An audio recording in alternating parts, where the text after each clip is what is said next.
Assalamualaikum warahmatullahi wabarakatuh. Perkenalkan, nama saya Kansanora Saftian dari Fakultas Ekonomi Bisnis, Prodi Akuntansi S1. Hari ini saya akan mempresentasikan hasil resume saya dari mata kuliah Teknologi dan Informasi Digital. Apa itu cloud computing? Cloud computing itu didefinisikan sebagai model operasi baru yang menggabungkan teknologi-teknologi yang sudah ada untuk menjalankan bisnis dengan cara yang berbeda. Karakteristik umum cloud computing itu ada 5. Yang pertama, on-demand self-service. On-demand self-service itu pengguna dapat menggunakan layanan cloud secara otomatis tanpa bantuan penyediaan layanan. Yang kedua ada broad network access. Itu layanan cloud dapat diakses melalui internet dari berbagai perangkat. Yang ketiga ada rapid elasticity, yaitu kapasitas layanan dapat dengan cepat ditambah atau dikurangi sesuai kebutuhan.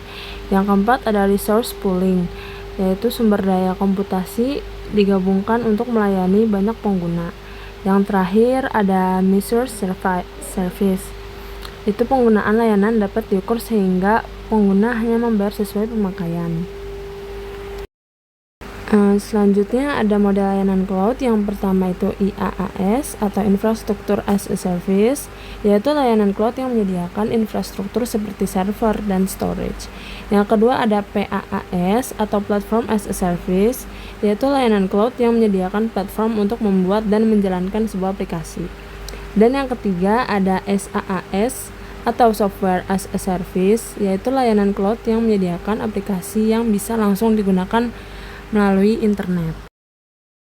Kemudian ada arsitektur cloud. Jadi secara umum arsitektur lingkungan cloud computing dapat dibagi menjadi 4 lapisan konseptual yang saling terkait.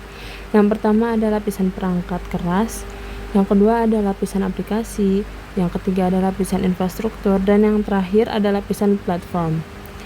Pembagian arsitektur berlapis ini memungkinkan setiap lapisan untuk bereksolusi secara terpisah dan mempermudah manajemen. Selanjutnya ada virtualisasi konsep dasar. Pemanfaatan virtualisasi memberikan sejumlah manfaat signifikan dalam konteks cloud. Yang pertama ada penyatuan sumber daya dan efisien. Ini menggabungkan sumber daya server agar pemakai lebih efisien dan tidak terbuang. Yang kedua ada fleksibilitas dan skalabilitas, jadi sumber daya dapat ditambah atau dikurangi dengan mudah sesuai kebutuhan. Yang ketiga ada isolasi dan migrasi, jadi setiap sistem berjalan terpisah dan bisa dipindahkan ke server lain tanpa mengganggu yang lain. Nah, yang terakhir ada peningkatan keamanan, jadi ini memisahkan sistem sehingga risiko gangguan atau serangan itu dapat diminimalkan. Keamanan dasar cloud computing itu ada 4 pilar ya.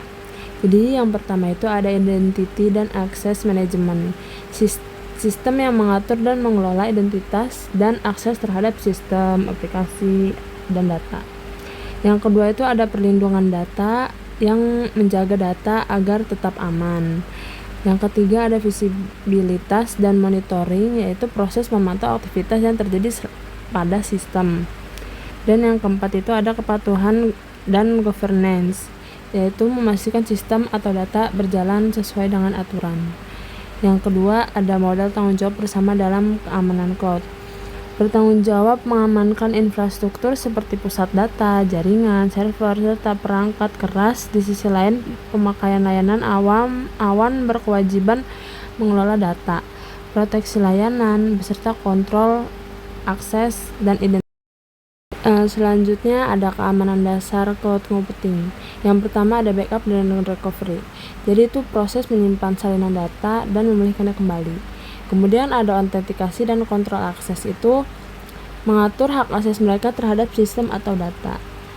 Yang ketiga ada enskripsi data, yaitu mengubah data menjadi kode rahasia agar tidak dapat dibaca oleh pihak yang tidak berwenang. Yang keempat ada pemantauan dan deteksi ancaman. Ini proses mengawasi aktivitas sistem secara terus-menerus untuk menemukan tanda-tanda ancaman atau serangan keamanan. Yang terakhir ada firewall virtual dan perlindungan jaringan, yaitu dia melindungi jaringan dari akses yang tidak sah dan mengontrol lalu lintas data. Kemudian di sini ada permasalahan keamanan yang sering terjadi. Yang pertama ada ancaman keamanan data seperti resiko pencurian atau kebocoran data di iCloud. Bagaimana cara mengatasinya? Menggunakan enkripsi data, kontrol akses dengan prinsip less privilege. Yang kedua ada serangan DDoS. Ini dapat membanjiri server cloud dengan trafik palsu. Cara mengatasinya gunakan firewall cloud dan mitigasi DDoS penyedia layanan. Yang ketiga ada keamanan API. API lemah yang bisa dieksploitasi. Cara mengatasinya validasi input API, gunakan protokol HTTPS dan OAuth. Yang keempat ada resiko multi-tenan. Seperti isolasi data tidak sempurna antar tenan cloud. Cara mengatasinya itu menggunakan segmentasi data, enkripsi, audit rutin dan virtualisasi aman. Jadi di sini ada platform populer cloud computing. Yang pertama itu ada Amazon Web Services atau AWS, yaitu penyedia cloud terbesar dengan banyak layanan untuk penyimpanan, server, dan aplikasi. Yang kedua ada Microsoft Azure, yaitu platform cloud yang banyak digunakan perusahaan dan terintegrasi dengan produk Microsoft. Nah, kemudian yang ketiga itu ada Google Cloud Platform atau GCP, yaitu unggul dalam analisis data, AI, dan machine learning. Yang keempat ada IBM Cloud dan Oracle Cloud, yaitu banyak digunakan untuk kebutuhan bisnis dan enterprise. Yang terakhir ada Tenance Cloud, yaitu platform cloud besar yang berkembang pesat terutama di Asia. Kemudian ada manfaat implementasi cloud computing. Yang pertama ada hemat biaya operasional, yang kedua ada fleksibilitas dan skalabilitas tinggi, yang ketiga ada keamanan data yang lebih baik, yang keempat ada akses data dari mana saja, yang kelima ada kolaborasi tim yang efisien, yang keenam ada pembaruan sistem otomatis, yang ketujuh mendorong inovasi lebih cepat, dan yang terakhir ada efisiensi operasional dan terpusat.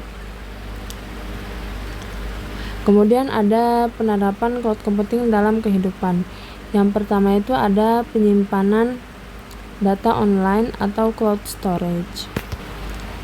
Yang kedua ada aplikasi produktivitas dan kolaborasi. Yang ketiga komunikasi dan telekonferensi. Yang keempat ada media sosial dan hiburan digital. Yang kelima ada e-commerce dan perbankan di digital. Dan yang terakhir ada pendidikan jarak jauh dan e-learning. Sekian, terima kasih. Mohon maaf jika ada kekurangan. Wassalamualaikum warahmatullahi wabarakatuh.